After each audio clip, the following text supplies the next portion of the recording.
Arapiraca, 17 de agosto de 2024, dia dedicado ao Patrimônio Nacional. Na minha frente, presidente Elvio Peixoto, da União Conservadora de Alagoas. Boa tarde. Boa tarde aos nossos convidados.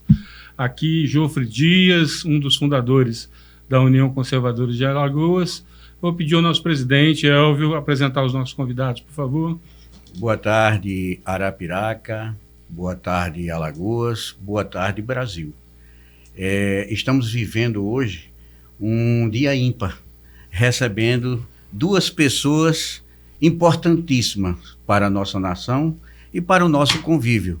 É o doutor Felipe Jimenez, um batalhador aí, né, nessa questão, não é o voto auditável, mas a contagem pública dos votos. E na hora que, principalmente, os nossos legisladores entenderem a linguagem do nosso querido doutor Jimenez, eu tenho certeza que muita coisa nessa nação vai mudar. E do outro lado, aqui, o nosso professor Amilcar, que, pasmem, no dia de ontem nós fizemos aí uma viagem de 2 horas, né? E deram um banho de conhecimento no que está por trás do sufrágio popular, né? Das coisas que nós não sabemos, e eles são conhecedores, principalmente aqui o professor Amilcar, que há 27 anos vem nessa luta, né? E na hora que sempre a coisa está chegando lá, botam para baixo. Mas um dia nós venceremos, e eu acho que o caminho é esse. Sejam bem-vindos. Tenho certeza, principalmente o doutor Felipe, descobri que ele é um praticante do voo livre e se tornará um alagoano naturalizado. Fiquem à vontade. Sejam bem-vindos. Doutor Felipe Jimenez é a referência nacional em legislação eleitoral e o professor Amilcar Brunazzo é uma das maiores autoridades também em auditoria em termos de sistemas e dos chamados sarcófagos eletrônicos mágicos. Isso. Verdadeira urna. Verdadeira urna. Eu vou pedir ao nosso presidente para apresentar o nosso símbolo da União Conservadora de Alagoas aos nossos espectadores. Bom, União Conservadora de Alagoas.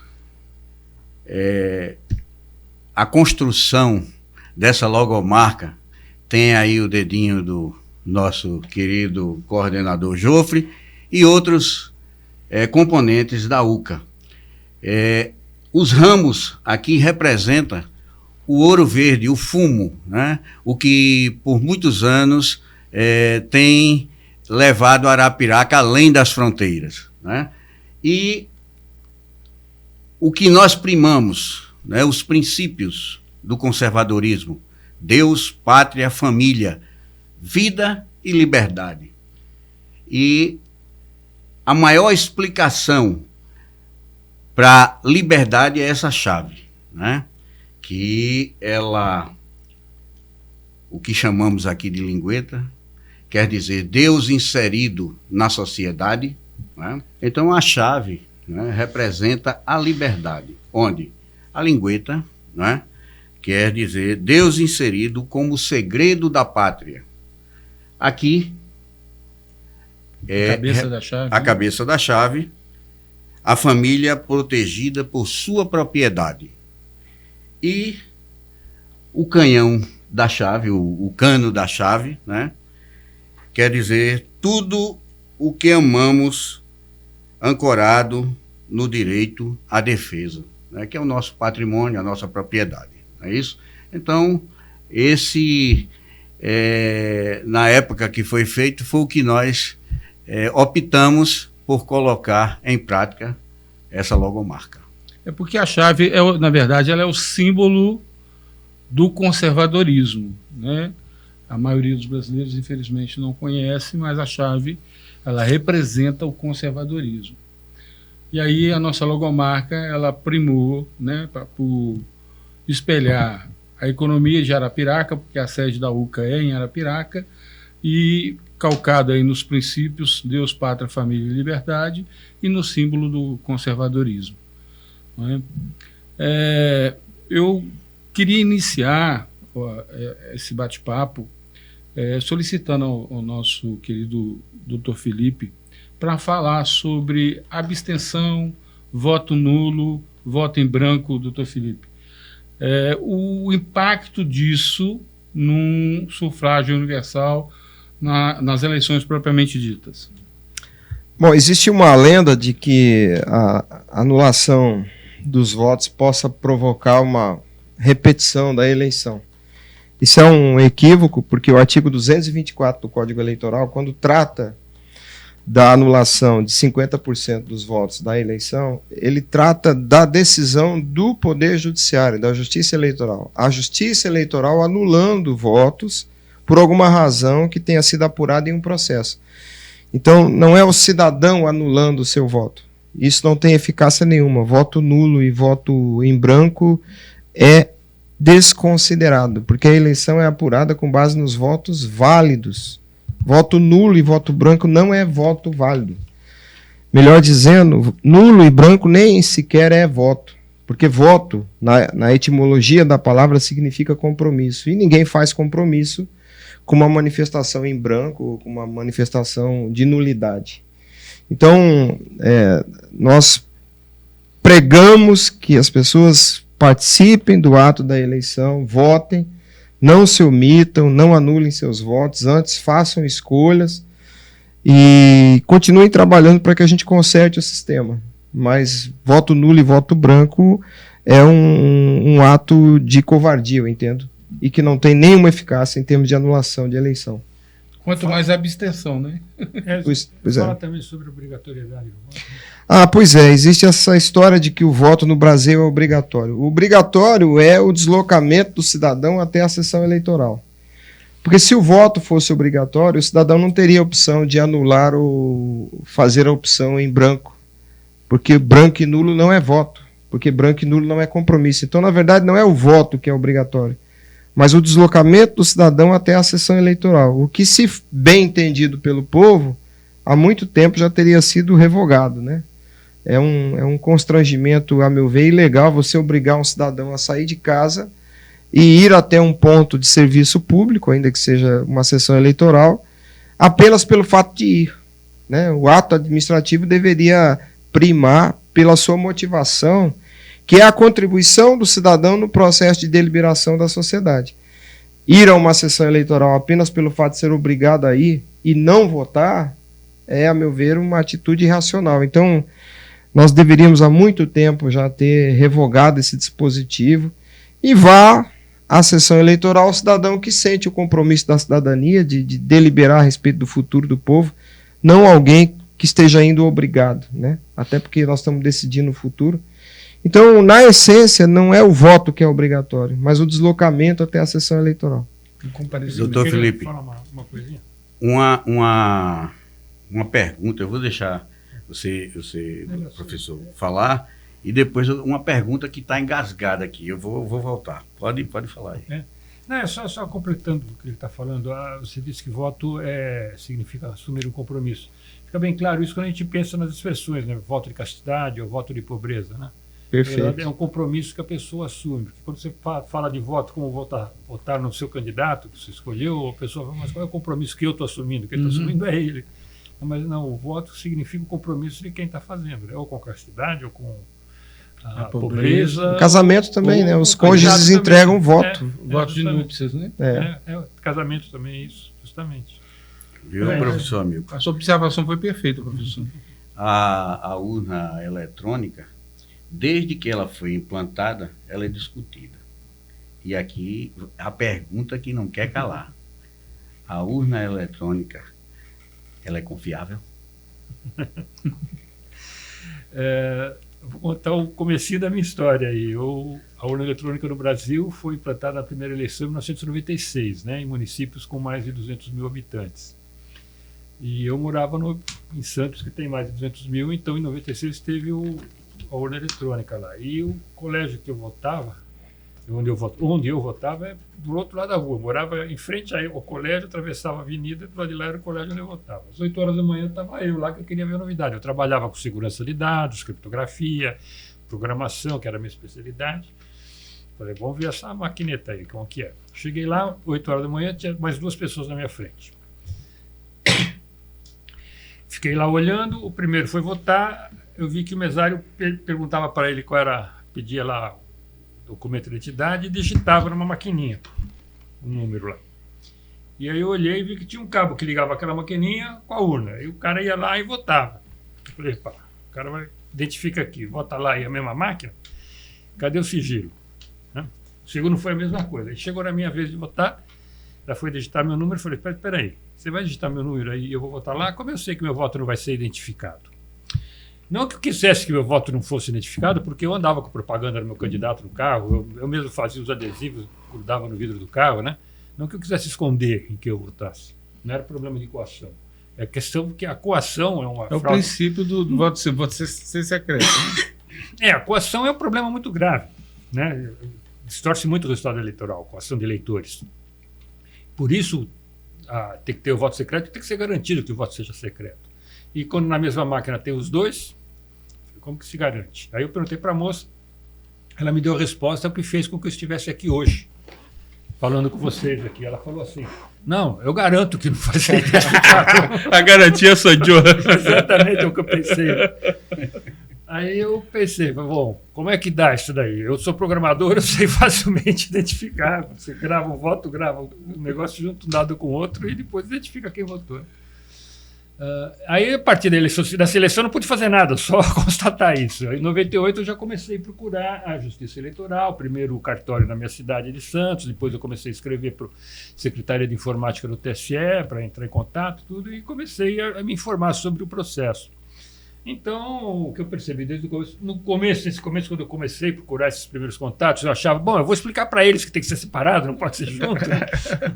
Que eles iam entender que ia fazer a coisa boa certa. Fé, né? Eu estava presumindo a boa fé. Mas logo eu percebi que não era bem assim, que eles não queriam fazer a coisa certa. Então, não dá para confiar num sistema em que você não controla. O professor, o Felipe fala sempre, né, que o eleitor tem que estar com controle sobre o processo, ele tem que ter conhecimento do processo. E você olhar uma máquina e falar, não, eu garanto, confio em mim. Não, tem um técnico que olhou o software... Você não sabe quem é o técnico, não sabe o que é software, não sabe o que é nada, mas você tem que confiar por causa que ele falou isso. Né? Então foi a partir daí. Não, o sistema não é confiável porque o eleitor não tem o mínimo controle sobre o que está vendo. Tá? Ele vê o voto dele na tela, isso é a primeira coisa que eu gosto de falar sempre quando eu faço minhas apresentações. O eleitor vê o voto na tela, aquilo não é o voto dele, é o que ele pretende que seja o voto dele, o que está na tela. Aí ele confirma, e o voto dele é gravado. Agora é gravado num arquivo que tem o nome RDV, Registro Digital do Voto. O que é gravado, o eleitor não vê. Ele pode ver um negócio na tela, apertar o confirma e gravar outra coisa. Eu sei fazer isso como programador. É fácil. Quando o voto era manual, escrito, você escrevia o seu voto no papel e você via o seu voto no papel que você escreveu. Então, aquele documento continha seu voto escrito e você olhava e entendia que o seu voto era aquele. No voto eletrônico, da urna eletrônica, você vê, confirma, gravou o quê? Você tem controle sobre o que está gravado? Não tem. Tem uma máquina lá intermediando a tua vontade, você não sabe o que ela fez. Então, não, o sistema não é confiável enquanto não tiver controle do eleitor sobre o processo. Que foi o que decidiu a Corte da Alemanha em 2009, a Suprema Corte da Alemanha decidiu que a urna eletrônica sem voto impresso não é confiável porque não permite ao eleitor comum, sem recursos especiais, sem conhecimentos especiais, conhecer o próprio voto.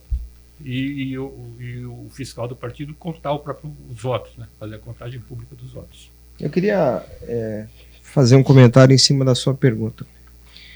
Há um problema quando se indaga se uma ferramenta do serviço público em um regime político de democracia é confiável. Porque não há esse requisito na democracia, o requisito da confiança. Confiança, na etimologia da palavra, implica em atribuir fé a alguma coisa.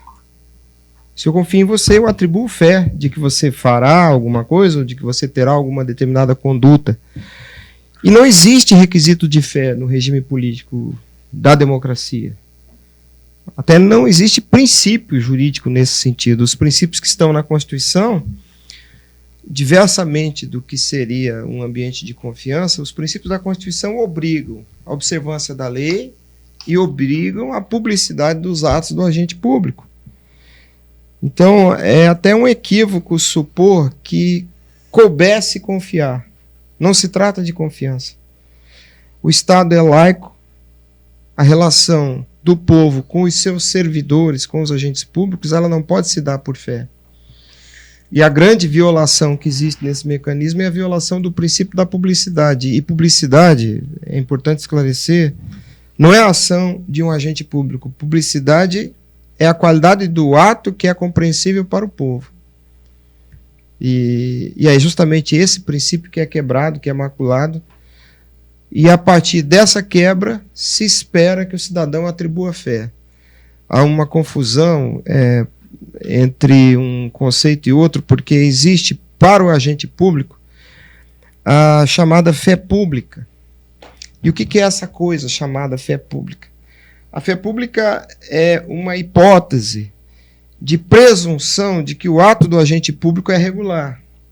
Mas é uma presunção que em direito a gente diz iuris tantum. É uma presunção que admite prova em contrário. Ou seja, quando o agente público atua, aquilo que ele faz se prevê preventivamente que é correto. Mas diante de qualquer demonstração, seja argumentativa ou probabilística, né, ou diante de uma prova, essa presunção cai imediatamente, porque não é uma presunção de lei. Há uma diferença. Do que eu estou falando? A presunção de lei, a chamada iuri et iure, é a presunção onde a lei diz que determinado fato ocorre. Por exemplo, a violência no ato sexual com menor de 14 anos. A lei presume a violência. Essa presunção ela é da lei.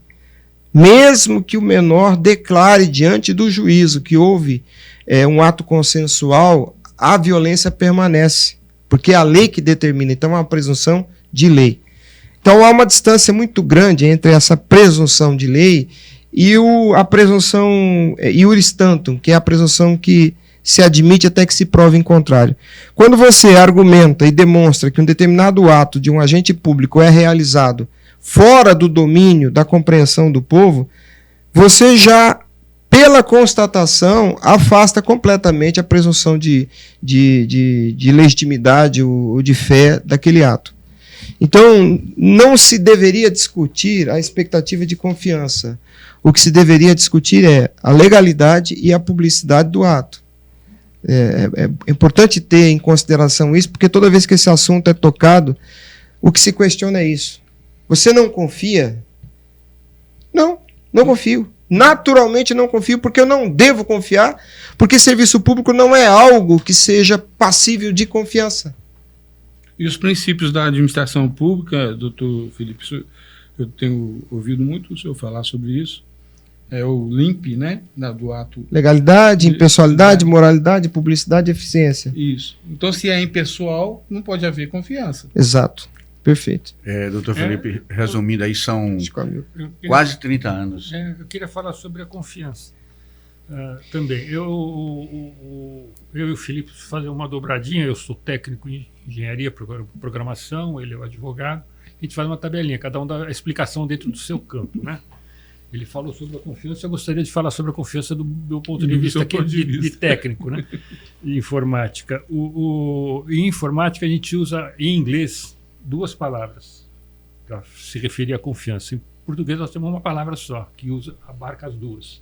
Em inglês eles usam a palavra confidence e usam a palavra trust.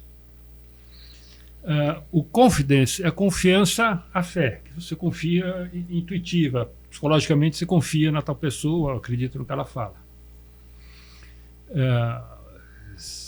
É a confiança, vamos dizer, psicológica.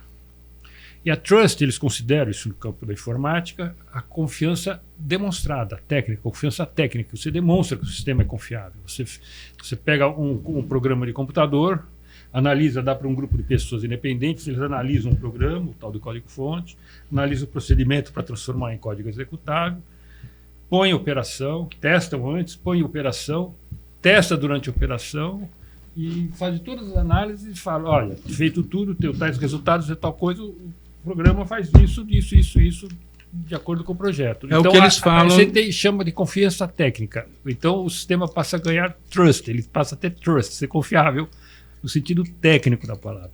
O que a urna eletrônica brasileira não tem. Eles exigem, quando eles exigem a confiança ou essa fé pública que você tem que dar, porque foi feito por um grupo lá do Tribunal Eleitoral, tem que ter fé que o sistema é honesto. Não tem que ter. A confiança tem que ser demonstrada. E o TSE não consegue demonstrar isso. O trust, então, seria o que eles chamam de sistema creditado. Eu falo, um laboratório acreditado. Então, foi verificado, houve uma verificação, né, e se comprovou a veracidade da... Existem normas para tudo isso daí. Né? Existem duas etapas, basicamente, quer dizer, todas mais detalhadas, mas tem 2 etapas principais, que é chamada validação e certificação do sistema, do software. Certificado. Né? Primeiro você tem que fazer validação, você tem que analisar para ver se ele está projetado, feito, construído para fazer o que ele faz. São testes que são feitos. Testes, estudo, análise de código, testes de funcionamento. E essa é a validação. Depois que você valida o software, fala, esse software funciona direito, você tem que ver se é ele que está funcionando no dia. No caso da eleição, se é ele que está na máquina que você vai votar. Não adianta eu validar o software em Brasília, no TSE, como é feito hoje, depois eles não permitem que eu verifique se o que está na urna é o que está lá. No dia da votação. Eles não deixam a gente verificar, o fiscal verificar. O que faz é a própria urna. Eles ligam a urna fala, olha, eu estou com o software certo. Então, isso não é validação, não é certificação, entendeu? Então, essas etapas de validação e certificação é tudo técnico, tudo escrito em norma. Na urna eletrônica, há 20 anos, você falou 28 anos, 27 que eu estou seguindo essa briga, não tem validação e certificação correta. Eles têm um pouquinho de validação, uma certificação totalmente fajuta, que não está longe de ser uma certificação. Tá? Então, não é confiável. Não tem trust. Pode ter confidência, que confia. Professor Amilcar e doutor Felipe, que tudo se caminha para os 30 anos de uma discussão. E o que se vê é muito sofismo. Concorda? Muita falácia de falsa analogia.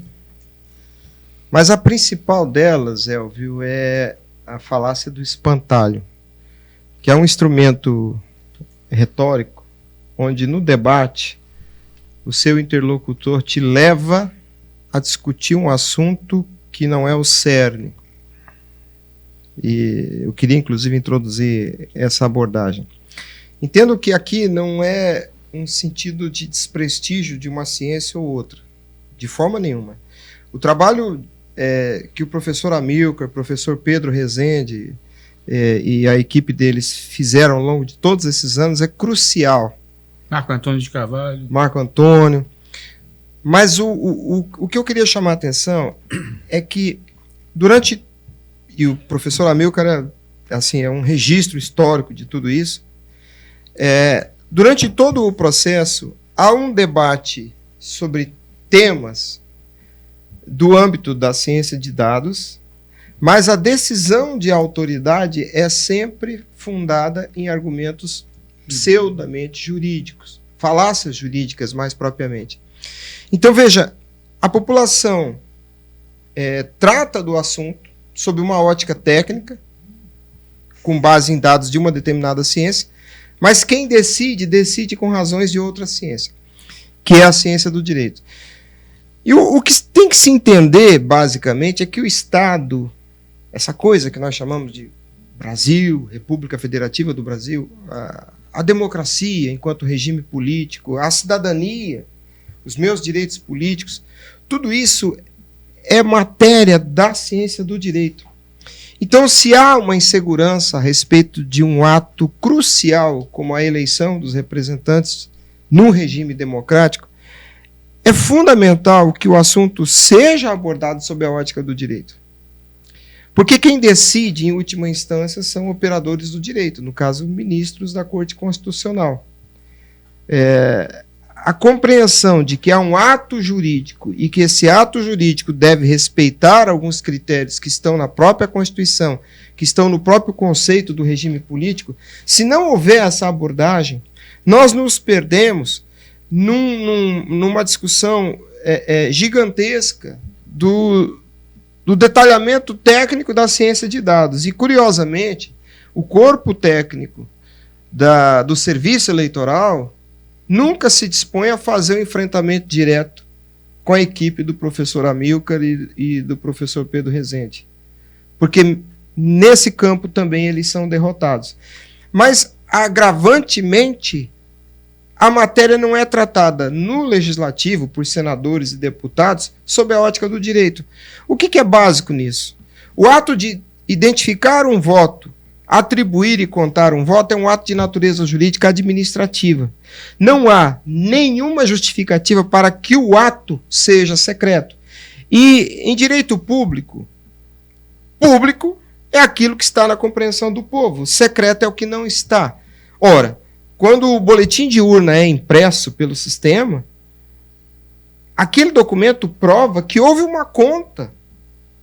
E essa conta aconteceu fora dos domínios do povo.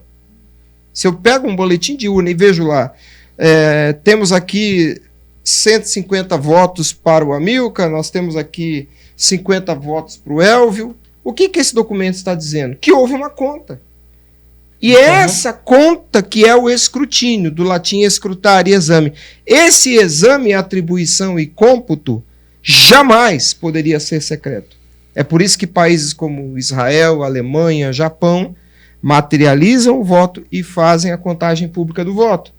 A corte da Alemanha, a corte da Holanda, a corte da Índia, as cortes constitucionais recusaram o sistema justamente porque o escrutínio não pode ser secreto.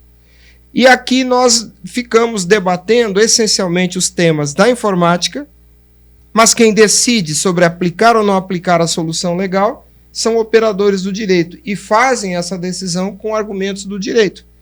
Então, a gente precisa superar essa desconexão, né, essa paralaxe cognitiva, e entender que há uma violação de um princípio constitucional. Desde 1996, o princípio constitucional da publicidade é violado pelo sistema. Nós não temos sufrágio universal, porque sufrágio não é o voto, sufrágio é o processo. O exame etimológico da palavra sufrágio e voto deixa muito claro que são elementos do conhecimento muito distintos, e só há sufrágio se houver fragor público, confronto público de votos. Se não há confronto público de votos, não há sufrágio. Se não há sufrágio, o regime político não é democracia. Porque democracia é um regime de domínio do povo.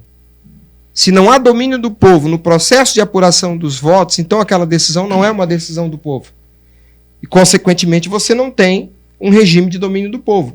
Você pode, sim, ter outro regime político. Por exemplo, a aristocracia. Aristos significa melhor, melhores. Então você tem um regime dos melhores. Ou óligos, poucos, regime de poucos. Nós poderíamos ter, por exemplo, um regime político dos profissionais da ciência de dados, onde os profissionais da ciência de dados seriam as pessoas que decidiriam o nosso destino. Se nós concordarmos, ok, então nós temos uma aristocracia, um regime de poder dos melhores, não um regime de poder do povo. Só que nossa Constituição diz que o nosso regime é de democracia, é um regime de domínio do povo. Para que haja domínio do povo, do cidadão sobre seu voto e do povo sobre o processo do sufrágio, o voto tem que ter corpo, tem que ter matéria, porque a cláusula mal escrita, porque algum tiririca escreveu em 1988 voto secreto. Não é o voto que é secreto. Não existe um ser que possa ser adjetivado ele em si mesmo como sendo secreto, porque secreto é atributo de relação. Secreto é o vínculo que há entre eu e meu voto. É a relação que é secreta, não o voto. E o direto é a relação. Aliás, o próprio voto não é secreto, embora esteja escrito que é secreto. Porque se a lei determina que o voto seja contado, a lei determina que o voto seja conhecido. Se o voto fosse de fato secreto, nós nunca saberíamos o resultado da eleição. Porque se é secreto, eu não posso contar, não posso conhecer. Exatamente. Então não é o voto que é secreto, é o ato de votar. Não é o voto que é direto, é minha relação com o voto. Para que eu tenha domínio direto sobre meu voto, é preciso que o meu voto esteja apresentado para mim de uma forma que meus sentidos naturais o conheçam. Perceba, quando eu estou na cabine de votação, eu não posso depender de um artefato, de um construto artificial que está sob domínio de terceiro. Eu tenho que conhecer de forma direta meu voto. E lá, na cabine de votação, o que eu tenho sob meu domínio direto são os meus sentidos naturais. A razão da materialização do voto, da custódia material do voto, é o próprio ser humano. Se nós, daqui a 100 anos, estivermos habitando em Marte, e houver uma eleição em Marte, e o regime político em Marte for democracia, por mais evoluída que esteja a tecnologia, o voto terá que ter corpo físico, porque o ser humano continuará a ter os sentidos naturais que Deus lhe deu. E eu tenho que conhecer o meu voto através dos sentidos naturais que Deus me deu. É por isso que um país avançado como Israel dá uma existência física ao voto. Para que exista domínio do cidadão sobre o seu voto, do povo sobre o processo de apuração. A tal custódia material que define a urna de terceira geração, que o professor Amilcar pode explicar melhor.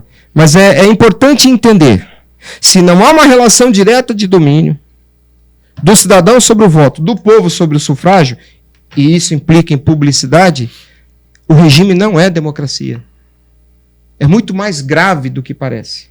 Eu estou entendendo, doutor Felipe, que diante dessa obscuridade na contagem dos votos, o sistema do jeito que ele está hoje, ele é inconstitucional. É ilegal, inconstitucional e antidemocrático. Porque se democracia é um regime de poder do povo e você afasta o povo da decisão que define seus representantes, então você, na verdade, tem uma ação que é contrária ao domínio do povo. O sistema é, em si, antidemocrático. Na verdade, o sistema é muito adequado ao conceito do fascismo. Qual é o conceito do fascismo? Tudo dentro do Estado para o Estado. O que aconteceu com a eleição em 96? Ela sai das mãos do povo, do controle do povo, e vai para os domínios do burocrata. Isso é um típico ato de fascismo. Existe a possibilidade de se ter um país vivendo sob um regime político fascista, mas não é o que está na nossa Constituição e não é o que o povo acredita. Uma coisa importante de se entender é que a Venezuela tem um sistema eleitoral, uma instrumentação eleitoral muito superior à brasileira. Porque as urnas lá são de terceira geração, há custódia material do voto e há escrutínio público de votos. O truque lá... Foi o que permitiu que se descobrisse. Justamente. O Maduro não pôde apresentar as atas de escrutínio porque revelava que ele teria perdido. Ou que ele teria fraudado, porque a oposição publicou 81% das atas, né? O que fazer, então, professor Amilcar, para que o nosso atual sistema eleitoral, saia dessa ilegalidade, dessa inconstitucionalidade dentro da ciência do direito da informática? O que fazer para que a gente tenha a materialidade do voto e voltemos a ter uma democracia propriamente dita? Veja, o Felipe falou que antes de 96 havia domínio do cidadão, do eleitor, sobre o processo eleitoral. Mas se acusava também que existiam muitas fraudes na época, né? O voto era trocado voto, trocado mapa de urna, enfim, tinha muitas fraudes lá. Tem fraudes do cadastro eleitoral, vai o fantasma votar, essas coisas todas, né? Não tem nada a ver com a máquina, com o equipamento.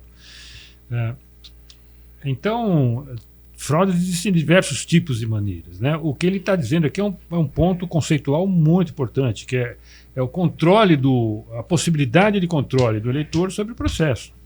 se antes havia uma troca do mapa de urna, é porque alguma fiscalização falhou e deixou ser trocado, mas estava lá para ser verificado o mapa de urna, teria que ser, o juiz eleitoral teria que permitir a ação do fiscal, tudo isso daí, né?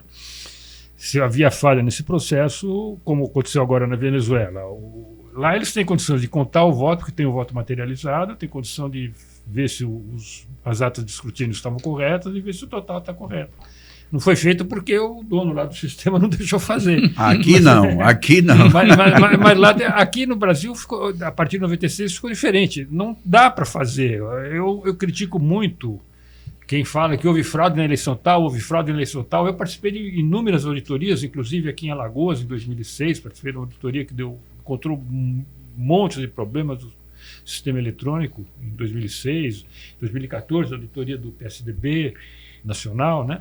Professor Amilcar, teve algum município que teve o eleitor dobrado? Tinha. E a gente encontrou tanto problema. Aqui em Alagoas a gente encontrou o município que tinha mais votos que habitantes. Mais eleitores que habitantes. Tem também o que a gente chamava... que eu fiz 2 auditorias aqui, a de 2006 e a de 2010. A gente ri, mas é para chorar.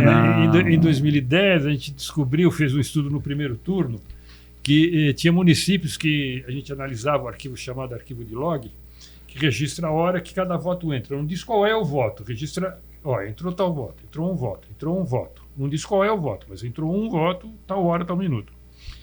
Isso a gente tinha desde as 8 horas da manhã até as 5 horas da tarde. E a gente percebia que tinha um ritmo padrão de votação, que de manhã cresce, depois diminui, depois do almoço aumenta um pouquinho, depois diminui, e no final da tarde vai diminuindo, quase zerando, quase ninguém mais votando. Em algumas, sei lá, 5% das urnas, sei lá, chegava às 4h30, 4 horas, 4h30, dava um pulo lá para cima o voto, sabe? A quantidade de votos. E o tempo, né? E o tempo de votação, assim, a gente chegou a detectar aqui, medido pelo arquivo, 8 segundos entre uma eleição, era presidente, governador, tudo, né, eleição nacional, em tempo de 8 segundos. Intervalo de um voto e outro.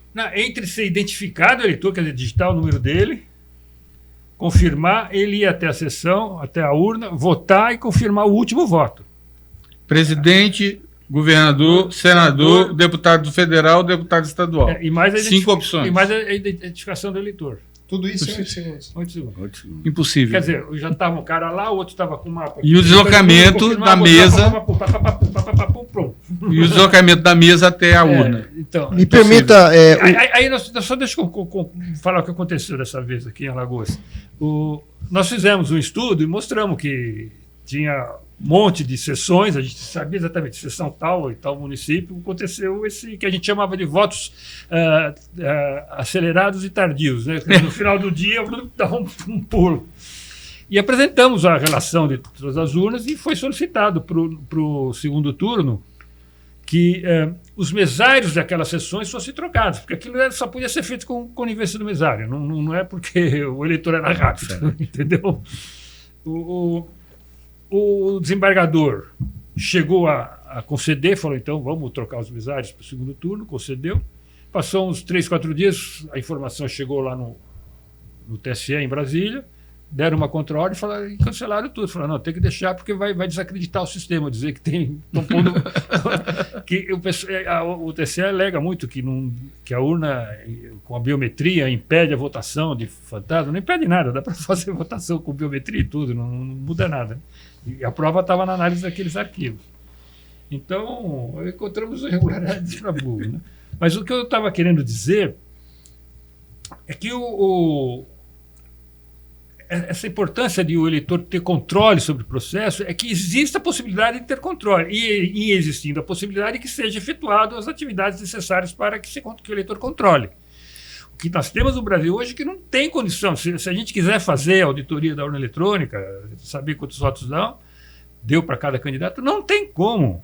Ele fala, não, mas pode analisar o software, verificar a assinatura digital, nada você está fazendo tudo olhando para o lado errado, olhando para onde não está o problema. O problema é que não tem registro do voto que o eleitor viu. E a solução qual que é? É criar um registro do voto que o eleitor veja e confira para dar o acompanhamento, a trilha da auditoria, desde o voto que o eleitor viu, que ele viu com os próprios olhos, né? Não através de uma máquina, que ele não conhece o software. Ele viu com os próprios olhos, e isso daí tem que ser seguido, a soma dos votos tem que ser pública, depois a soma dos boletins de urnas, que lá na América Latina chamam de ata de escrutínio. Aqui eles não usam a palavra ata de escrutínio porque não tem escrutínio, como disse o professor Felipe, né? Eles não podem usar esse nome aqui no Brasil, eles chamam boletim de urna. E depois a totalização, e tudo isso tem que ser aberto, tem que ter uma cadeia de custódia aberta para poder auditar, que a gente chama máquinas de segunda geração, existem máquinas de terceira geração que já são melhores ainda, quer dizer, fazem tudo isso de maneira rápida, né? Permite a auditoria rápida. Na Argentina, que usa a máquina de terceira geração, eu fui acompanhar 2 eleições com essas máquinas na Argentina. Lá, na Argentina, a lei não é federal. Existem estados que usam e estados que não usam a máquina eletrônica de votar. Onde eles usam, acompanhei 2 eleições, eles publicam o resultado em 25 minutos, o resultado final da totalização. Não, em 2 horas, o resultado total da totalização. Em 25 minutos, eles publicam a contagem dos votos de cada sessão eleitoral. De cada sessão. Tá? Então, tudo é possível. A contagem de voto a voto, manual, voto em papel. Manual. Está gravado, impresso, bonitinho, fácil de ser reconhecimento, fazer reconhecimento de caractere, tudo, né? Não dá ambiguidade de interpretação, tudo. Mas dá para fazer rápido, mas tem essa trilha de auditoria. E confrontar com o boletim de urna. No Brasil não tem. E confrontar com... até o Felipe está com informação mais atualizada que eu. Na Venezuela, eles podem... Tem o voto impresso para ser somado. O problema lá é que andaram sumindo algumas urnas, né? As urnas pegaram as urnas. Mas a oposição conseguiu acompanhar e forçar lá a contagem de 70%, 80% 81% das urnas. Foram contados os votos, geraram a ata de escrutínio, eles tabularam. A ata é emitida pela própria urna, ela emite, depois se faz a contagem. Foi conferida com a soma dos votos, eles tabularam, é tudo documento oficial do próprio sistema lá, e concluíram que deu fraude, que quem ganhou foi o outro, não foi o Maduro. Por quê? Porque era possível fazer isso. Aqui não é possível. Enquanto tivesse esse sistema que a gente chama de primeira geração, que o eleitor não vê o próprio voto e não tem. A partir daí você perde a conexão, não tem mais a cadeia de custódia, você não consegue mais chegar no final e saber qual foi o resultado. Aí tem que tudo sempre ser na base da confiança, confidence, né? Para acreditar que os funcionários do TSE são honestos, da Justiça Eleitoral é honesta, que o juiz que declara que venceu um candidato é honesto. Vencemos o bolsonarismo. A questão não é ser honesto ou não, né? Presidente Elvio. Doutor Felipe, diante de uma explanação dessa que eu acho que não está sendo um podcast, está sendo uma verdadeira aula. Dentro do que o senhor defende, da sua tese, quem tem que certificar uma eleição? O povo. Certidão é atributo de existência. Quando você pega uma certidão em algum órgão público, aquele documento, certidão, está dizendo que determinado fato existe. Certidão é isso, é a afirmação de que algo existe. Quem tem que afirmar uma eleição é o povo. Por isso o princípio da publicidade se impõe. E o que é a publicidade, insisto, é a compreensão, o domínio cognitivo do povo. A questão da cédula. A cédula não era a causa da fraude. A cédula permitia que a fraude fosse vista pelo povo. Havia fraude no tempo da cédula? Sim. Mas era possível ver. Hoje, com o voto eletrônico, o povo não vê nada. Absolutamente nada. Isso significa que não há fraude? Não, não significa, né? Carl Sagan, ausência de evidência não é evidência de ausência. Né? Não é porque eu não estou vendo que não existe. Sobre a Venezuela, é importante observar que o truque na Venezuela, até a penúltima eleição, era a amostragem, coisa que algumas pessoas maliciosamente oferecem aqui no Brasil. Contava-se, em média, 30% das sessões eleitorais e o resto era por conta do software, por conta do sistema. Nesta última eleição, a equipe do Edmundo e da Corina esforçaram-se no sentido de fazer a contagem pública em 80% das sessões eleitorais e produzir a ata de encerramento, a ata do escrutínio, que é o documento que eles têm para provar que o resultado é o contrário do que o Conselho Nacional Eleitoral Venezuelano está publicando. Perceba, eles têm um mecanismo superior ao brasileiro, porque a urna lá é de terceira geração e o ato jurídico lá é rígido, porque há contagem pública de votos. Mas eles eram iludidos pelo truque da amostragem, que tem muito parlamentar equivocadamente defendendo. Não se faz amostragem de voto, porque a amostragem se faz num universo onde os elementos do universo têm a mesma substância. Exame de fezes, exame de sangue, exame de terra, exame de sementes. Água. De água. Você não precisa pegar toda a água de um rio para saber como é que está a qualidade do rio. Você pega ali 100 ml e examina. Por quê? Porque os demais elementos daquele universo, que é o restante da água, têm a mesma substância. Só que a substância do voto é a vontade individual. Votos não têm a mesma substância. Então a amostragem é um procedimento que não se aplica quando o objeto do exame é o voto. Não se aplica. É um truque. E assim como então as pesquisas. Exatamente. O Gilmar Mendes... Por isso que pesquisa não vale como resultado da eleição, é só uma estimativa, né? O Gilmar Mendes, quando foi relator da ADI 5889, ele falou sobre isso que o Amilcar acabou de dizer, a fraude do mesário pianista. Veja, eles repetem insistentemente nos meios de propaganda, porque o serviço eleitoral gasta muito dinheiro com propaganda, gasta. Eu não entendo, eu entenderia assim, um mercado fazer propaganda. Uma loja de automóveis fazer propaganda, um distribuidor de combustível fazer propaganda, mas o serviço eleitoral fazer propaganda, para mim, não faz sentido. Para angariar confiança. Justamente, há uma razão obscura para isso. E aí o Gilmar Mendes, talvez num ato falho, no julgamento da ADI 5889, que julgou, entre aspas, inconstitucional a lei do voto impresso de 2015, o Alexandre de Moraes está votando, de repente o Gilmar interrompe, isso está no acórdão da ADI 589, onde o Gilmar Mendes confessa que a fraude do mesário pianista é conhecida por eles. O que é a fraude do mesário pianista? O mesário que vota no lugar do cidadão. E como o professor Amilcar acabou de dizer, a biometria não impede isso, porque existe a possibilidade de, a digital do cidadão estar com algum problema, o mesário, o presidente de mesa, tem como desbloquear essa via e autorizar o voto via teclado. Se ele pode autorizar o voto via teclado para alguém, ele pode autorizar para ele mesmo. Então a fraude do mesário pianista continua sendo perfeitamente possível e, notem, ela está confessada por um ministro do STF no julgamento da ADI 5889. O senhor falou em mesário pianista, eu lembrei de uma pergunta que um dos participantes dos grupos de mídia social da UCA pediu que fizesse, quando os senhores aqui estivessem. Aqui em Arapiraca, atualmente, os estudantes estão sendo convocados por funcionários da prefeitura para serem mesários.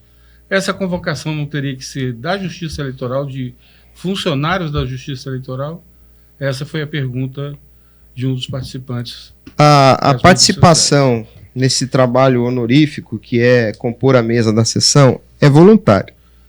Sendo um trabalho voluntário, qualquer pessoa pode fazer uma campanha por esse voluntariado. A própria UCA pode convidar os seus membros a participarem. Aliás, eu concito vocês a fazerem isso, a participarem como fiscais, ainda que não se possa ver nada. Se tratando de voto eletrônico, não se vê nada. Fiscal de partido não vê nada. Mas não é só voto eletrônico, tem outras coisas para fiscalizar. Mas eu ia dizer isso. Há outros... O pianismo dá para evitar. O pianismo... Você pode estar ali fiscalizando o pianista. O pianista pode ser evitado. Eu ia chegar nesse ponto. Então, veja, como é um trabalho voluntário, ele pode ser instigado por qualquer instituição, inclusive por vocês. Não vejo nenhuma ilegalidade nisso, tá?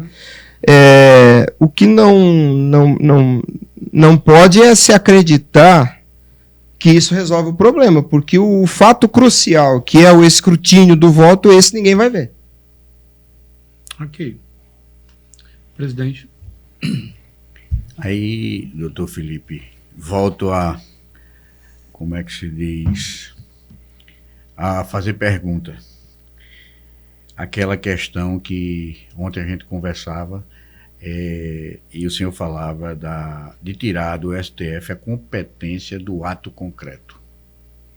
São duas coisas. O professor Amilcar defende muito isso, que haja uma separação, porque o grande problema é a acumulação de poderes, eles fazem o trabalho administrativo e também o judicial. E o normativo. E o normativo. Então eles exercem os três poderes. Isso é totalmente contrário ao sentido de república, porque república é coisa do povo. Para que a coisa seja do povo, é importante que o poder seja separado, o exercício do poder seja separado. Normatizar, administrar e julgar não podem estar na mesma pessoa. E o serviço eleitoral acumula os três poderes. Normatiza, administra e julga. O professor pode falar sobre essa experiência, como que é isso ao longo dos anos? Apesar dele ter falado que a função jurídica era mais importante, que a técnica não era menos importante, eu no começo não achava isso, achava que o problema era técnico. Contei esse caso de 96, que eu falei, eu vou escrever para eles dizer que eles estão fazendo errado, que eles estão fazendo direito. Mas depois de 2, 3 anos tentando, falando, participei de uma primeira audiência. O Felipe chegou a falar que eu não consigo participar mais de debates públicos com os técnicos da Justiça Eleitoral. Eu participei de um só, o primeiro, em que havia 3 técnicos do nosso grupo, independentes, e os 3 técnicos do TSE. E foi na Assembleia de Minas, a gente deu um banho técnico contra eles, e eles falaram, olha, aproveita que vocês foram muito bem nesse debate, nunca mais vocês vão debater com a gente. E eles tinham toda a razão, eles tinham muito mais poder, aconteceu. Eu já fui mais de 10 vezes convocado para auditorias, para palestras e audiência pública na Câmara e no Senado, no Congresso Nacional. Sempre que eles me chamam o representante do TSE, pedem para enviar, falam, olha, vai ter o professor Pedro Rezende, né? Vai ter esses técnicos e queremos que os seus técnicos vão lá para debater. Não comparecem. Eles não comparecem. Ou sempre dando desculpa furada, que mudou a programação, a agenda cheia, não sei o que lá. Ou eles não comparecem, ou eles esperem para comparecer no dia seguinte, ou na semana seguinte, numa nova audiência, para não confrontar com a gente. Tá?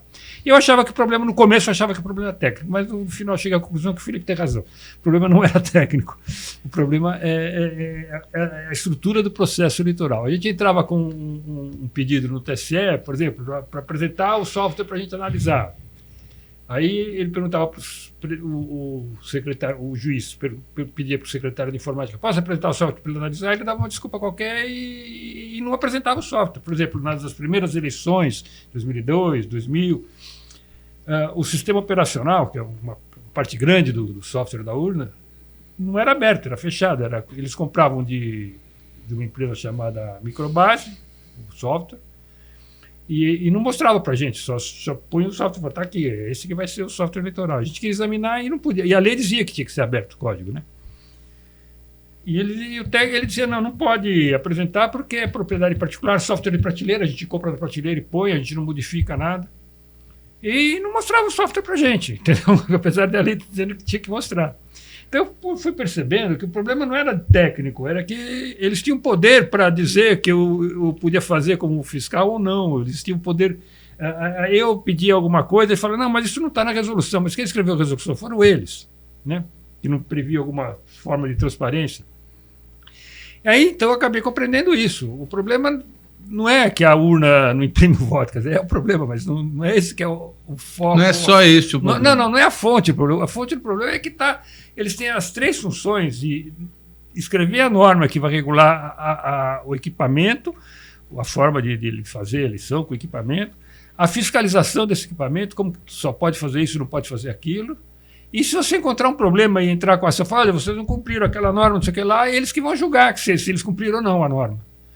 Né? Então, enquanto houver esse acúmulo de poderes, a gente não consegue vencer isso. Eu estou há 30 anos, né, quase 30 anos, lutando com isso, e todas as vezes que a gente demonstra claramente, como aqui em Alagoas, que a gente pegou os dados das urnas em 2006, mostrando que o arquivo de log estava totalmente deteriorado, o total de votos que constava, que, como eu disse, o arquivo de log diz quando o eleitor confirma o voto. Você somando nos arquivos de log todas as confirmações de votos, tem que dar o total de voto da eleição. E não dava. Né? E a gente demonstra, tem mau funcionamento. Aí não tá, o que aconteceu? O candidato que entrou com o nosso recurso lá, com o nosso curso, foi condenado por litigância de má-fé. Então não dá, a gente pega os dados deles, mostra, olha, o seu dado está mostrando isso, eles falam que a gente está com litigância de má-fé e não anularam a eleição, continua, né? Condenaram o candidato que denunciou. Enfim, aí eu percebi que o problema é esse mesmo, é o acúmulo de poderes da justiça eleitoral. Então, desde então, isso já faz dos 28 anos, faz uns 25 ou 23 anos que eu venho dizendo, o problema não é o técnico, o problema é a estrutura do Poder Judiciário brasileiro, eleitoral, né? Poder Judiciário Eleitoral brasileiro, que tem esse acúmulo de poderes, ele é simplesmente por espírito de corpo, corporativismo, sabe, eles não deixam ter transparência. Para que eles vão dar mais transparência se eles têm o controle todo do processo? E tem poder para manter esse controle. Se você entrar no STF, são eles mesmos que vão julgar, que os ministros do TSE são os mesmos do STF. Então não tem jeito.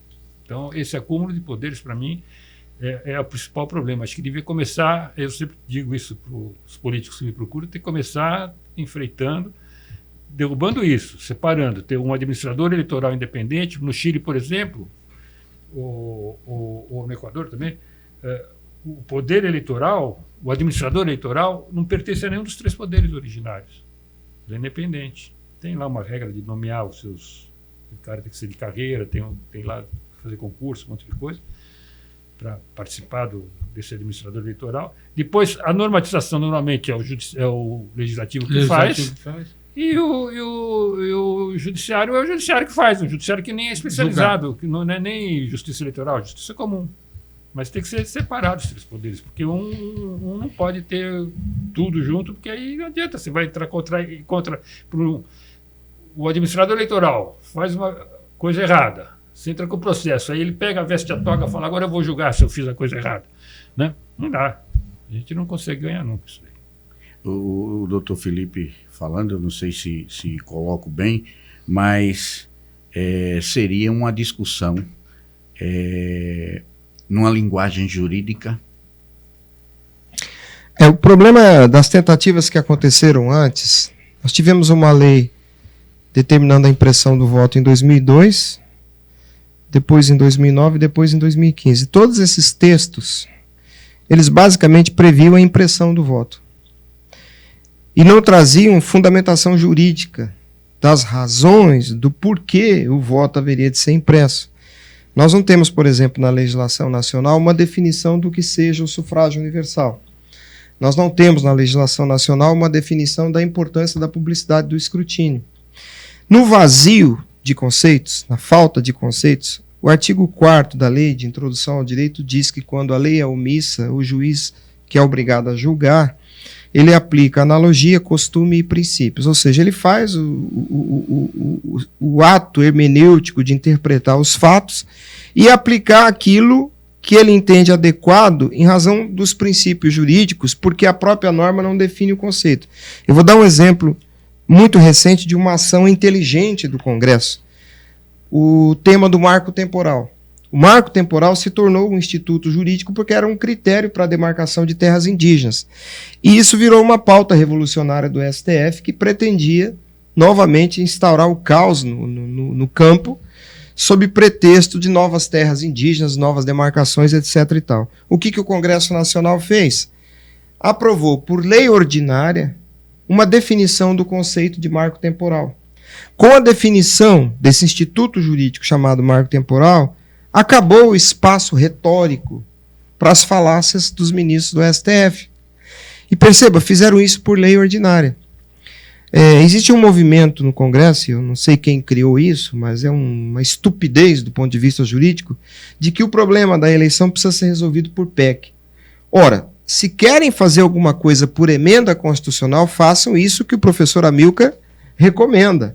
Separem o poder da administração eleitoral, que executa o serviço eleitoral, do poder judiciário, do poder legislativo, do poder executivo. Criem uma autarquia que atue de forma específica, objetiva e dedicada a prestar o serviço eleitoral. E que é fiscalizada pelos outros poderes. Que seja fiscalizada pelos outros poderes, que não acumule em si o poder de julgar a si mesmo.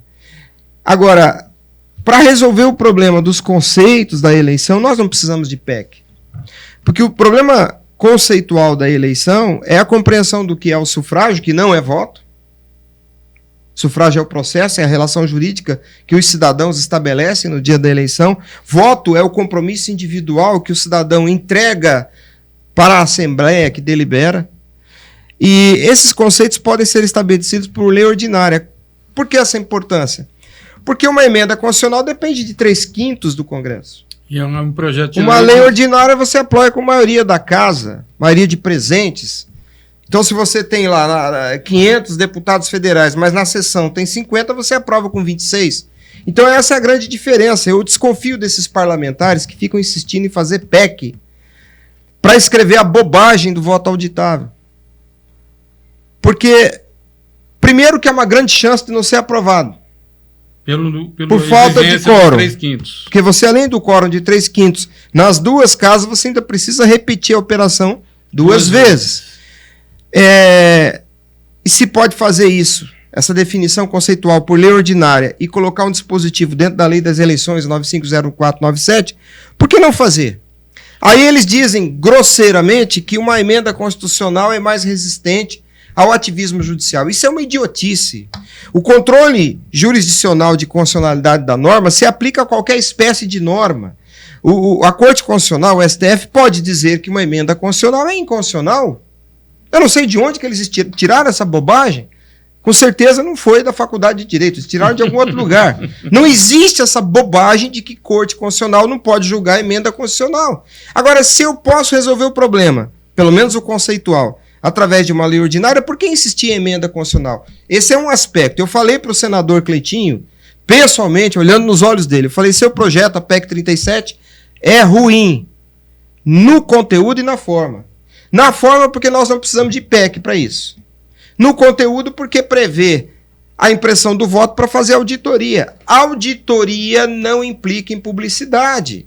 Auditoria é um ato fiscalizatório posterior que será realizado por um profissional contratado pelo serviço eleitoral. E o povo continuará sem ver nada. Eu, cidadão, não tenho que confiar em auditor nenhum. Porque o ato do escrutínio tem que estar aos olhos, à disposição da compreensão do povo. Então essa história de voto auditável é a maior mentira, a maior bobagem, a maior armadilha que já inventaram. E tem muita gente por aí repetindo essa besteira de voto auditável e não se dá o trabalho de tentar entender o que significa esse adjetivo. Auditável, alguma coisa que se submete à auditoria. E o que é auditoria? Um trabalho feito por um auditor. Você é auditor? Você vai ser contratado para ver isso aí? Não. E você quer uma coisa que você não vai ver? Verdade. O senhor apresentou um projeto de lei de iniciativa popular, salvo engano, é isso mesmo? A história é a seguinte, nós tentamos em 2020 um projeto de lei de iniciativa popular. Fomos até 2021, quando o presidente Bolsonaro disse, o voto eletrônico vai ser seguro, porque a equipe cibernética do Exército vai fiscalizar tudo, as Forças Armadas farão tudo, fiquem tranquilos. Aí as pessoas pararam de apoiar. Diante dessa circunstância, e hoje está muito claro que isso foi um tremendo erro. O grupo que apoiava me sugeriu entregar para um deputado federal. E o próprio grupo sugeriu o deputado Russomano de São Paulo. Eu fui a São Paulo, expliquei o projeto, entreguei, o deputado Russomano protocolou. Ele é apenas o proponente do projeto. Eu escrevi, ele propôs, protocolou. Não modificou uma linha sequer. Não. Hoje, o relator desse PL 943-2022, deputado José Medeiros do Mato Grosso. A fundamentação teórica do PL 943-2022 está no livro Sereis como Deuses. É muito fácil de lembrar, é a frase de Lúcifer no Éden. Sereis como Deuses, capítulo 4 do livro. Tá? A fundamentação teórica do projeto do PL 943-2022. É só digitar no Google, Sereis como Deuses. Na Amazon você encontra o livro. Quem é o autor do livro? O capítulo 4 é uma contribuição minha. Quem organizou o livro, porque o livro é uma coletânea de artigos jurídicos, foi a doutora Cláudia Piovesan, amiga nossa do Ministério Público do Paraná. O livro todo deveria ser lido por todos os brasileiros. Porque o livro, em cada capítulo, ele mostra cada absurdo que o STF fez ao longo desses últimos anos, inclusive a prisão do deputado Daniel Silveira. O capítulo 4 do livro é a minha contribuição sobre o voto eletrônico. Então eu recomendo às pessoas que entendam, porque a guerra que nós perdemos é a guerra do conhecimento, é a guerra cultural, a guerra da cultura. Nós precisamos ter competência intelectual para fazer esse enfrentamento. Não é com conversa de pastel e garapa que a gente vai resolver isso. Por isso que nós estamos trazendo, né, a UCA, teve a brilhante iniciativa de trazer a maior autoridade em legislação eleitoral do país, doutor Felipe Jimenez, e um maior auditor, junto com a equipe. Como é que é o nome da equipe mesmo, professor? A gente criou um grupo chamado Comitê Multidisciplinar Independente, Semente. Esse nome foi escolhido porque o TSE criou, para derrubar a lei de 2009, ele criou um comitê chamado Comitê Multidisciplinar do TSE, que dizia que a discussão que estava tendo na Câmara sobre o projeto de lei era errado e usava, inclusive, falsidade intelectual, que eles davam referências inexistentes no material deles, né? Uhum. Então nós criamos um Comitê Multidisciplinar Independente para dizer que era independente do TSE. É um grupo de técnicos, juristas e jornalistas que discutiam essa questão há mais de 10 anos. Na época que a gente criou o grupo, todos os técnicos e advogados que haviam feito auditoria dos sistemas dentro do TSE faziam parte do nosso grupo, ou seja, defendia a nossa posição, precisava de mais transparência. Então, o grupo chama Comitê Multidisciplinar Independente, Semente. Pois é, então nós trouxemos, além do doutor Felipe Jimenez, o professor Amilcar Brunazzo, e convidamos também o professor Marco Antônio de Carvalho, que eu não conhecia, não tinha referência dele, a referência foi dada pelo próprio professor Amilcar de Carvalho, que é residente em Maceió. Infelizmente não pôde estar conosco aqui hoje, mas também é referência no assunto, né? Sobre esse projeto de lei 943/2021, 2022, 943/2022, estaria então prevista a contagem pública dos votos. Isso, na visão técnica, seria suficiente para poder minimizar, mitigar o problema, professor? Veja, a contagem pública implica em ter o voto materializado, que possa ser contado publicamente.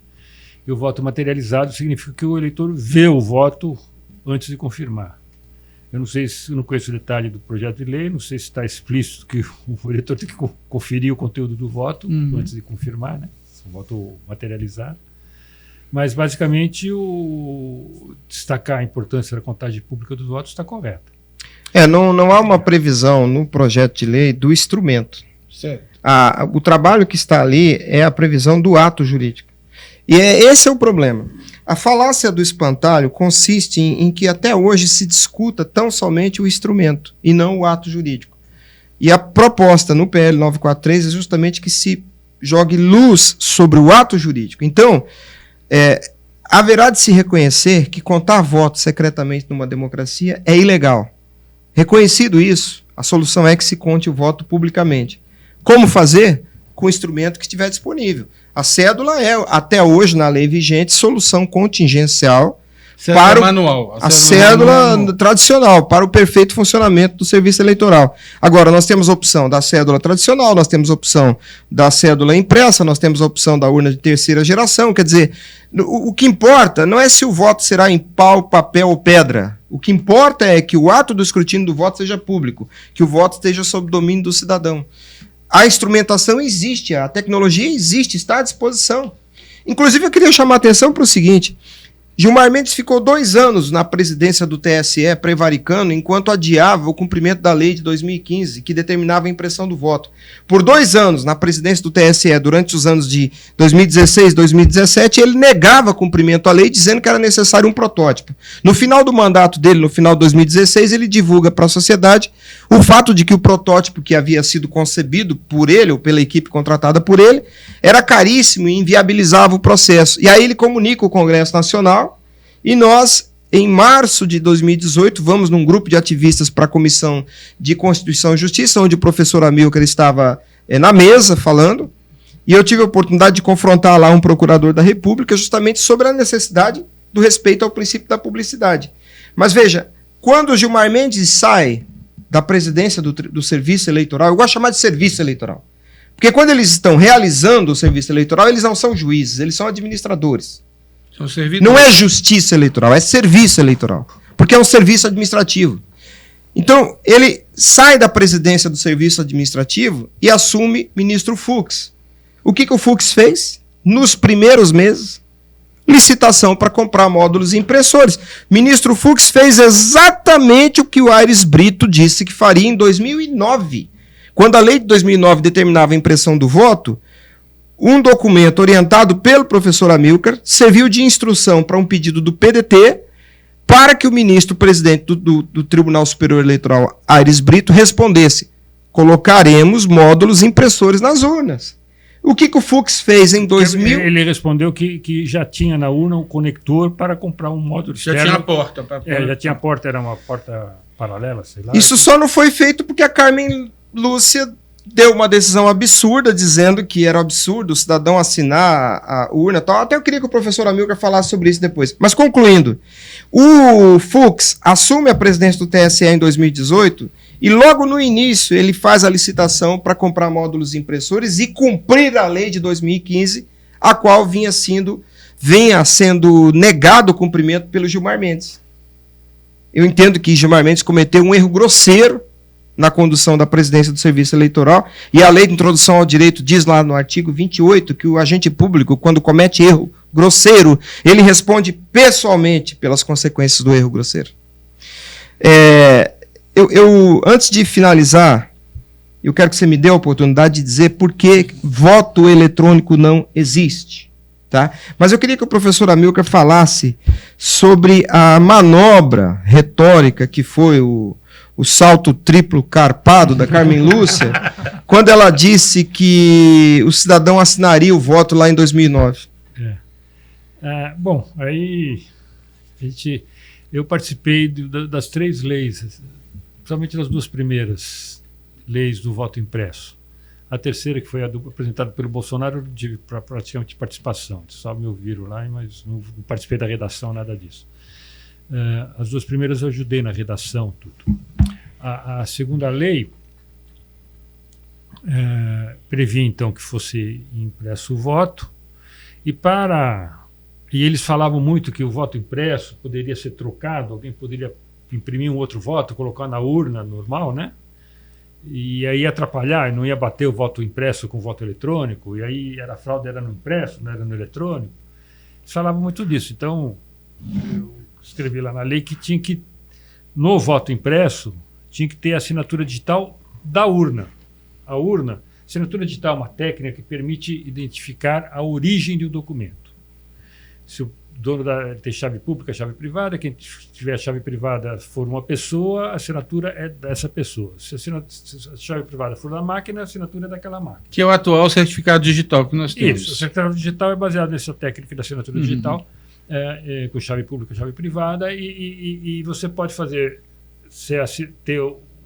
a urna poder ter uma assinatura dela, assinatura digital dela, então ela assina o voto, e você pode depois, numa auditoria, verificar que aquele voto foi feito por aquela máquina, por aquela impressora, e não por aquela urna, e não pela outra. Uma das formas seria o QR Code, por exemplo.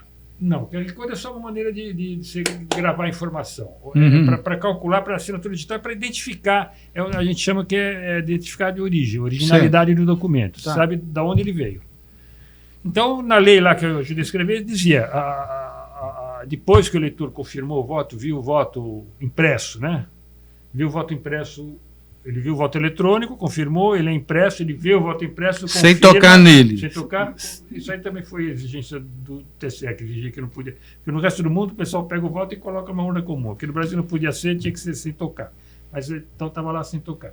Mas ele viu o voto, confirmava, e depois de confirmado, a urna imprimiria a sua assinatura digital e também identificando a unicidade daquele documento. Ele tinha que garantir a originalidade e a unicidade, ou seja, se você imprimir um outro voto idêntico, com o mesmo conteúdo, não teria a mesma assinatura.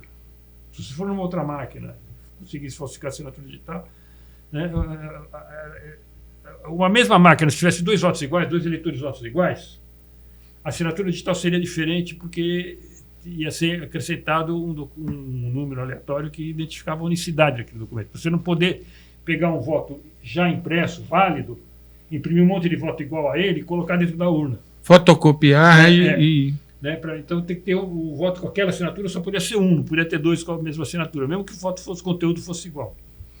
Bom, então tinha isso escrito na lei, que a urna imprimirá depois de confirmado pelo eleitor, a urna imprimirá a sua assinatura digital. E aí a Carmen Lúcia, no julgamento da lei, falou que esse não era a urna, era o eleitor, que a urna imprimirá a assinatura digital do eleitor. Aí não pode. A assinatura digital do eleitor identifica o eleitor. Mas o caput dizia... O artigo anterior, o artigo da lei, né? O artigo anterior dizia: a urna vai imprimir o voto que não poderá contar nada que identifique o eleitor. Pronto. E na linha seguinte ele diria: e a urna imprimirá a sua assinatura digital.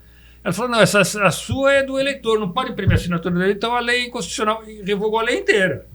Bastava ele dizer: não, sua é da máquina, não é do eleitor, porque no artigo anterior dizia que não podia imprimir nada que identificasse o eleitor. Era questão... Só pedir para refazer o... Não precisa. É uma questão de interpretação sistemática. Era evidente. Não, interpretação sistemática. O pronome possessivo ali, sua, indicava a máquina. E isso estava claro porque o artigo anterior dizia que a cédula não podia identificar o cidadão. Foi uma grosseria. Grosseria que eles fizeram. E votação unânime no STF. E derrubaram a lei por causa disso. Dizendo que a lei permitia a identificação do eleitor. Não era isso que estava escrito. Aí, como diz a história, de vez em quando isso acontece lá, né? Mas isso para mostrar aquilo que eu falei. De vez em sempre.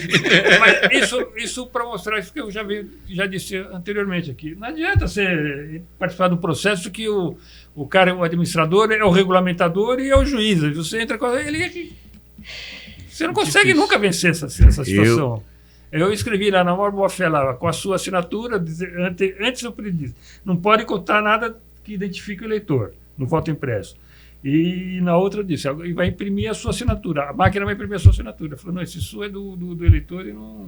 A assinatura da máquina. E aí revoga a lei inteira, porque a lei tinha 8 artigos, né? Bastava corrigir esse artigo ou da interpretação correta. Né? O PL 943, eu escrevi pensando nesse julgamento, no acórdão da ADI 5889, que jogou inconstitucional a lei de 2015, e em todas as mentiras que estão ali no site do TSE, refutando todas elas. Assim, eu tentei compactar em 10 artigos para poder fazer a coleta de assinaturas da população, tinha que ser um texto enxuto, mas a intenção ali, aquilo foi escrito pensando em como um juiz desonesto faria a leitura do texto.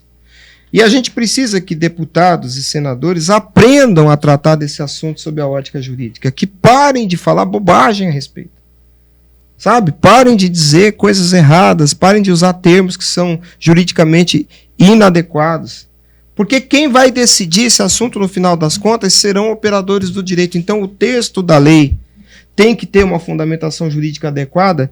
E quem fizer a defesa do tema tem que ter a argumentação adequada. Porque tem que entender que na outra extremidade dessa guerra dialética estão operadores do direito usando falácias jurídicas.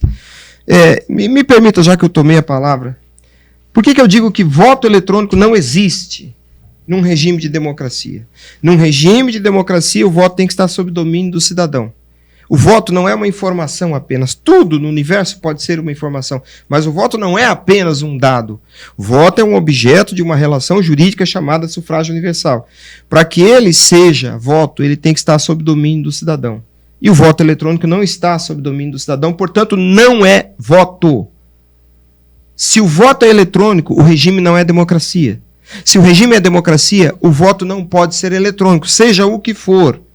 Se é algo fora do domínio direto do cidadão, aquilo não é o voto. Portanto, não existe voto eletrônico puro. Puro e simples. Em democracia. Então, quando o Bolsonaro disse em 2021, o voto eletrônico será seguro em 2022, há um equívoco aí, um equívoco jurídico, porque afirmar que o registro eletrônico da vontade do cidadão é voto implica em desconhecer a interpretação teleológica da cláusula de domínio direto sobre o voto. Se não há domínio direto, não é voto, portanto, não existe voto eletrônico em democracia. O voto, para existir, tem que ter custódia material, ele tem que existir através de um corpo físico. É assim em Israel, é assim em Japão, é assim em Alemanha. Países muito atrasados, né? Precisa desse corpo físico para que o eleitor tenha domínio sobre ele. Eu estou entendendo. Porque o eletrônico, o eleitor não vê o que está gravado lá dentro, ele não consegue ver os bits, né? Ele não Eu tem estou domínio. entendendo que a questão eletrônica, a questão da informática, ela deveria ser tão somente uma ferramenta Somente. para facilitar vamos dizer, uma parte da contagem que será confrontada com a contagem pública e física dos votos e a transmissão. Estou certo? Certo. Tô certo? Mas existe o negócio material para você conferir. Se quiser conferir depois, se fez a conta correta, se transmitiu correto. Que permitiria uma auditoria posterior, inclusive. A isso, contagem pública no momento inclusive, que se encerra a eleição. Pode falar. Há uma contagem pública no momento que se encerra a eleição e permitiria uma auditoria posterior. Para ver se o resultado que transferiram é o que devia. Certo. Eu queria falar aqui uma curiosidade, né? A gente chama aqui de urna eletrônica, é o nome que ficou famoso no Brasil, a nossa máquina de votação. Sarcófagos mágicos.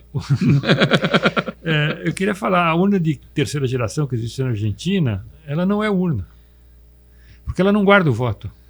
Por que a gente chama de urna? Porque antes a urna, no voto manual, era onde você punha os votos lá dentro, era uma urna. Então, a urna eletrônica ganhou o nome de urna porque fala que você põe o voto lá dentro, mas lá dentro não tem voto.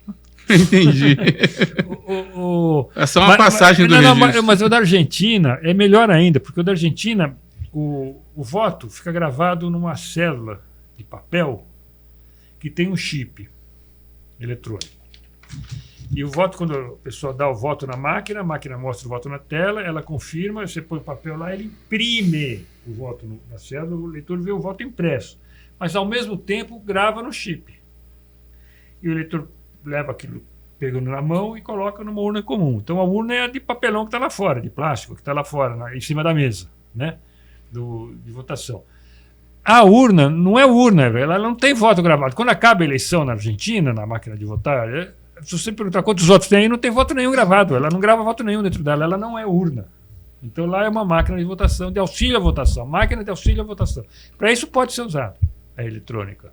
Ela auxilia, fica fácil para o eleitor, que o eleitor na Argentina ele pode votar pondo o dedo na foto do candidato, pondo o dedo no nome do candidato, pondo o dedo no símbolo do partido, cada partido lá tem um símbolo, você pode pôr o dedo aí, seu voto conta, vai para aquele candidato. Você pode escolher a ordem que você vota, primeiro em deputado, depois em presidente, você escolhe a ordem que você quiser, se não gostou, cancela tudo e vota tudo de novo, até que você manda gravar. A hora que grava, você pega, dobra e põe na coisa. Mas, então, ela é uma máquina que auxilia a votação. Tá? Uma ferramenta de auxílio ao processo. Mas ela nunca é a máquina que faz que esconde o voto e que depois dá o resultado, faz o escrutínio do resultado, a contagem dos votos e ninguém vê a contagem. Né? Presidente Elvio. O professor Amilcar, né, no limiar aí dessa discussão, ele traz você falando, o doutor Felipe, e eu fico aqui assim, parado, porque é uma riqueza de fatos, né? E parece até que é bíblico, mas que a autoria foi sua: conhecereis a verdade e a verdade vos libertará, dentro da questão de segurança de dados. Doutor Felipe, na questão jurídica, né, tem autonomia para dizer: por falta de conhecimento o meu povo pereceu. Mas de ontem para cá eu quero lhe dizer uma coisa, que dentro da Bíblia, os que esperam no Senhor renovarão as suas forças e voarão como águias, não é isso? E não é à toa que, além do conhecimento jurídico, é um homem do ar, né? Eu queria falar uma coisinha. Existe um folclore sobre o que seja tecnologia, uma ideia de que tecnologia seja apenas a modernidade em si. Eu tenho um neto de 1 ano e ele enche a fralda de novidade todo dia. Então, novidade não é tecnologia. Tecnologia é a capacidade de realizar trabalho. Por exemplo, eu coloquei água aqui nesse copo, eu vou tomar. O copo é uma coisa antiquíssima.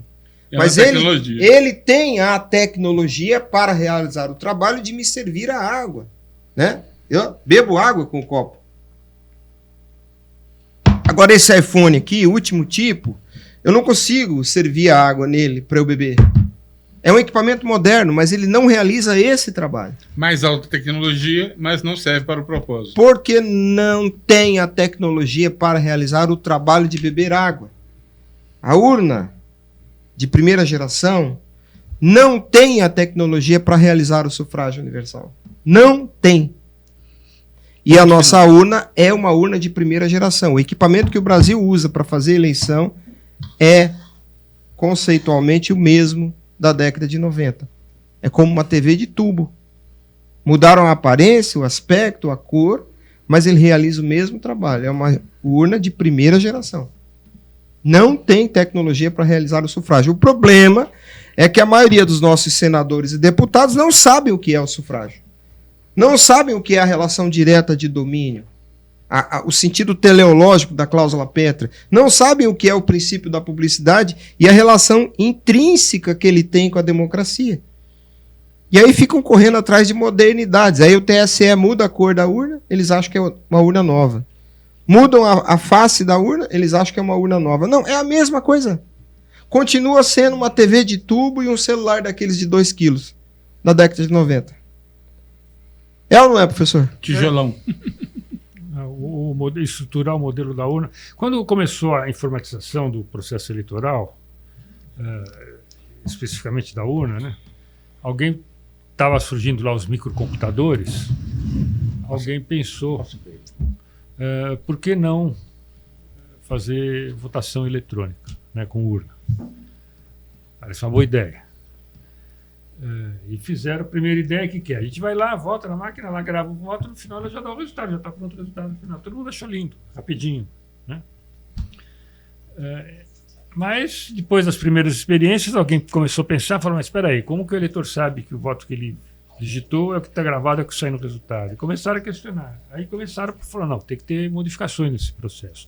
Aí veio a proposta, então, nos Estados Unidos eles chamam de Voter Verifiable Paper Audit Trail, trilha de auditoria em papel conferível pelo eleitor, que é o voto impresso.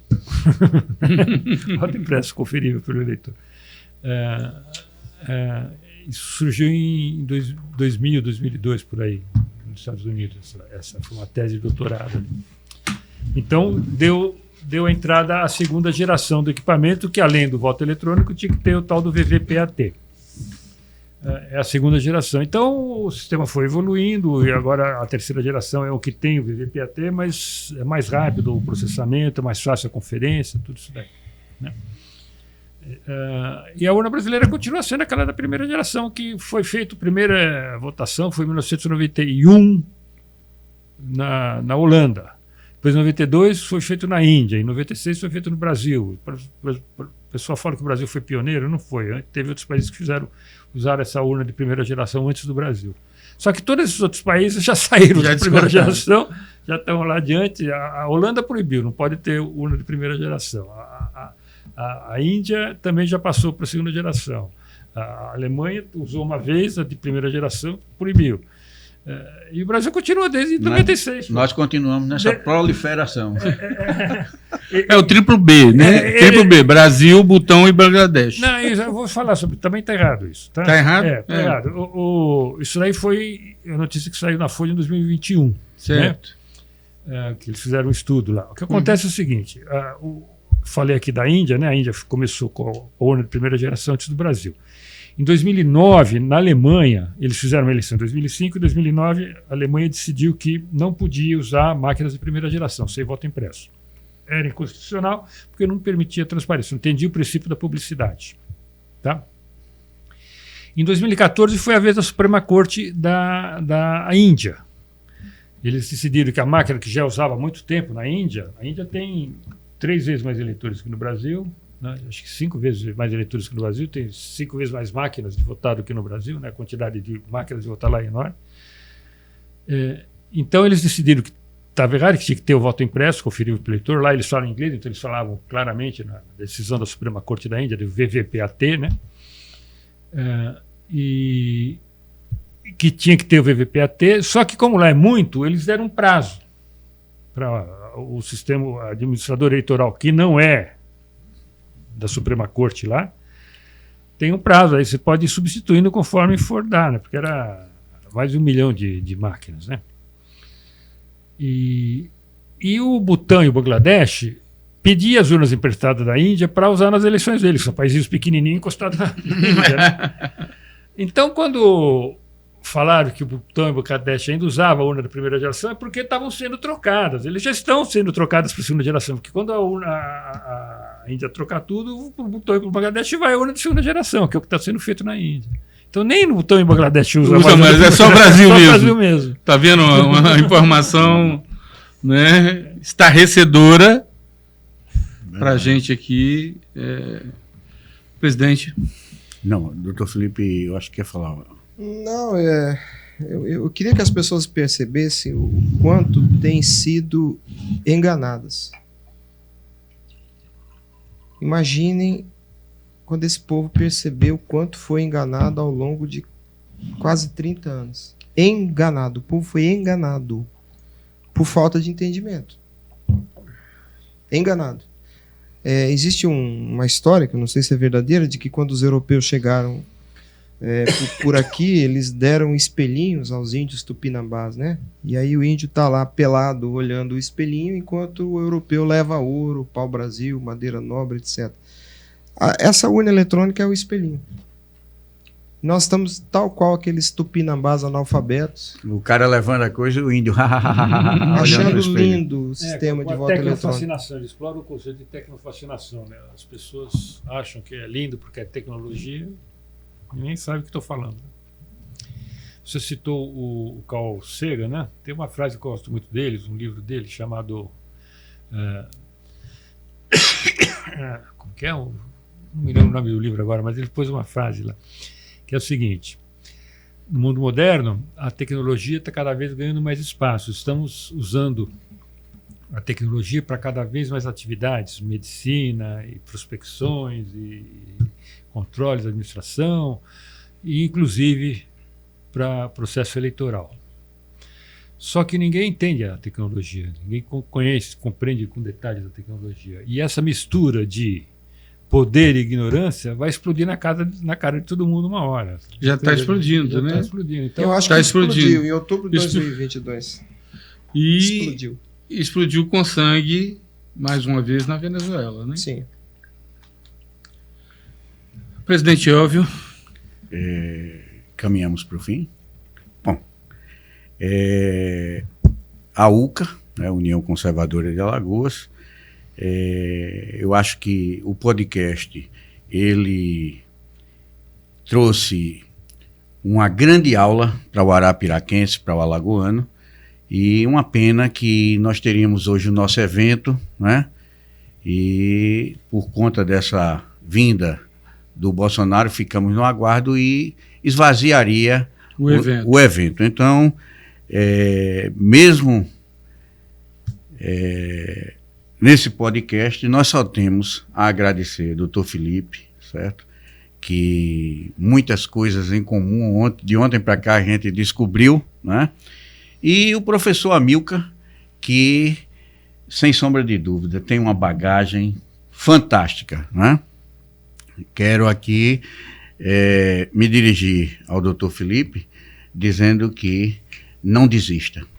Não desista, vamos lutar, porque a nossa preocupação não é a nossa geração, mas sim as próximas, né? E eu acho que esse trabalho tem que continuar, a sua tese, o seu projeto de lei, vamos tocar. E o que for possível, nós, enquanto membros da UCA, enquanto brasileiros preocupados com a cidadania, né, com a nossa soberania, nós temos que lutar até o último momento. Eu queria que o doutor Felipe e o professor Amilcar dissesse alguma coisa que ficará marcado nessa vinda aqui a Alagoas. Suas considerações finais, então, doutor Felipe? Considerações finais. Jesus disse certa vez que o que faz mal para o homem é o que sai da boca do homem. Seus discípulos estavam se alimentando sem lavar as mãos e os fariseus então criticaram aquela atitude porque ela era proibida pelo Velho Testamento E Jesus diz essa frase: o que faz mal para o homem é o que sai da boca. O que sai da boca do homem é a palavra. É pela palavra que a mentira conduz o homem ao erro. Então nós temos que dar importância às palavras que usamos. Quando alguém falar em auditável, preste atenção no que você está dizendo, nas consequências disso. Comecem a buscar o sentido das coisas na sua origem. Entendam o que significa um ato ser público. E busquem essa compreensão, porque sem entendimento nós não vamos sair desse buraco. A guerra que nós perdemos foi a guerra cultural e nós precisamos nos recuperar justamente nisso. E aqui cultura não é entretenimento, cultura aqui é entendimento. Se não houver entendimento e as pessoas continuarem debatendo esse assunto com o material que está aí na prateleira da internet, com esse conhecimento vulgar e muitas vezes manipulado pelo próprio serviço eleitoral, nós continuaremos derrotados nessa luta. A gente precisa de um enfrentamento inteligente. E isso só se dará com conhecimento. Obrigado pelo espaço, obrigado pelo apoio de vocês. Professor Amilcar, suas considerações finais? Bom, primeiro quero agradecer a vocês da UCA, Elvio e Jofre, por essa oportunidade, por esse convite, por dar esse espaço para a gente poder falar e contar mais um pouco da experiência da gente. É uma luta que a gente vem trazendo há muito tempo. Eu queria fazer um agradecimento aqui ao Felipe.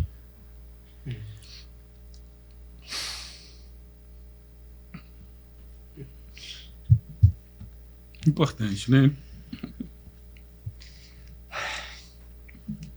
A minha luta vem sido longa, né? Contei com a ajuda de colaboradores, nunca tive sozinho, sempre tive outros técnicos, alguns advogados, jornalistas que me acompanharam, mas era aquele grupinho pequeno, até 10 pessoas, e a gente tinha que sempre continuar lutando e dizendo, com a linguagem da gente, tinha o recurso que a gente tinha. Mas quando surgiu o Felipe, uns anos atrás, nessa auditoria, nessa palestra que, mais uma vez, eu e o professor Pedro Rezende estávamos lá dando lá no Senado, e no meio da nossa palestra, a gente estava falando as mesmas coisas que sempre falava, né? Já cansava, já estava 20 anos falando a mesma coisa.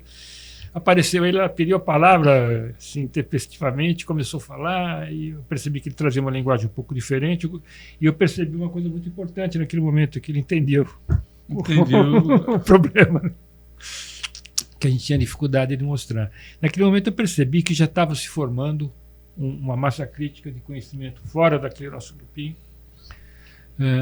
que já me libertava. Então eu queria agradecer ao Felipe por me libertar desse trabalho que eu vinha fazendo há 20 anos.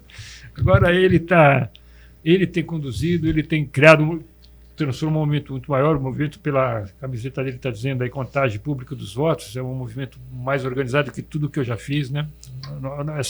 Esse comitê multidisciplinar independente que eu disse que nós criamos é informal, ele existe só o grupo de pessoas que se autodenominou desse jeito, né?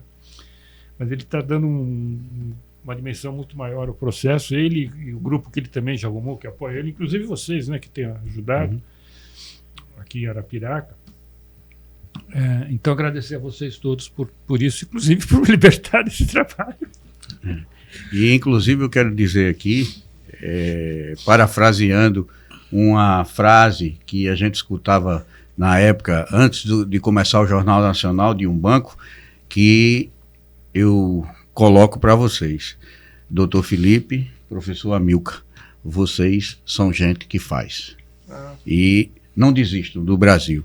E uma singela homenagem da vinda de vocês a Arapiraca e participando aqui no podcast, nós confeccionamos essa placa. Eu vou passar aqui para o professor Amilcar, que diz: verás que um filho teu não foge à luta. E aqui vem um pequeno trecho do Bertold Brecht que diz: há homens que lutam um dia e são bons, há outros que lutam um ano e são melhores, há os que lutam muitos anos e são muito bons, mas há os que lutam toda a vida e estes são imprescindíveis, né? Professor Amilcar Brunazzo, paladino da liberdade, uma singela homenagem da União Conservadora de Alagoas, UCA, Arapiraca, 17 de agosto de 2024. Obrigado, gente. Muito obrigado, Elvio. Muito obrigado. É isso.